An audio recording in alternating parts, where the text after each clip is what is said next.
Hi,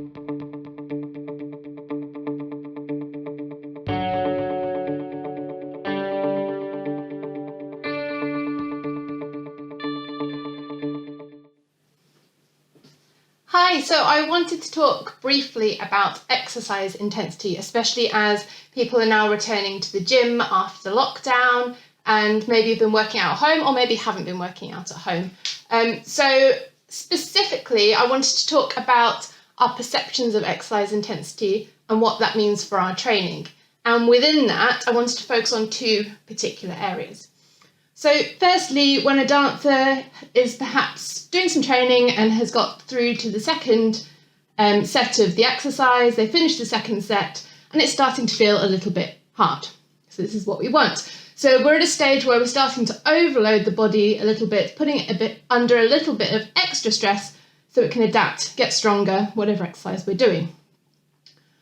But then the dancer says, oh, this is getting a little bit hard, I think I'll stop. Or I'm a bit bored now, I'm going to stop. So it's a bit of that mind over matter.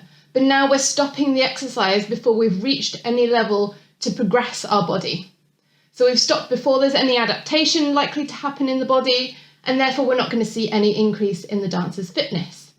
So this can apply to resistance training, it could apply to aerobic training. So we've all been there when we've been out for a run and boredom sets in before we finish our run and we're like, I think I'll just stop and get a cup of coffee on my way home. So we always have to overcome that moment of this is a little bit hard, it's maybe a little bit boring, but I'm going to keep persevering through it so I get into that stage to see adaptation in my body.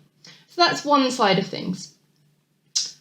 Then we have the unhelpful phrases like no pain, no gain, and the idea that you have to have muscles on fire, burning, or legs like jelly at the end of the workout, or what I like to call the Bridget Jones moment, where she gets off the spin bike in the gym and collapses on the floor because her legs are like jelly. Now, we've all been there. We've all been to an exercise class perhaps or done a workout and it's been a bit more intense than we perhaps anticipated, and we come out with jelly legs or aching, we have DOMS the next day. The problems arise when we feel like every workout has to be this intense and we're not giving our body sufficient time to recover and recuperate afterwards. So when we stress our body with physiological effort, so things like our exercise class, our dance class maybe, or our workout, then it has an initial phase where our body reacts to the stress with fatigue, with muscle soreness, muscle stiffness, a reduction in energy stores, and therefore also a reduction in performance. So our body then recovers and adapts, returning to the original or perhaps higher levels than previously. So that's known as supercompensation. However, if after this initial stress we continue to add on more stress, so we do another really, really intense workout, our body isn't able to recover even to normal levels, and we're at risk of moving into overtraining and continued reduction in performance. So planning our training and the level of intensity is key. It's important to think about the level of intensity of each of your workouts and plan them accordingly. It's okay to have an intense workout, that's how our training progresses. So we want to have that in there, but make sure you follow it up with something less intense so your body can recover and adapt and then maybe even move into supercompensation. Likewise, I also want to mention that a workout doesn't have to go on for hours and hours, and neither does it have to leave you shaking afterwards. So with really good planning, a 20 to 30 minute workout will give you everything you need.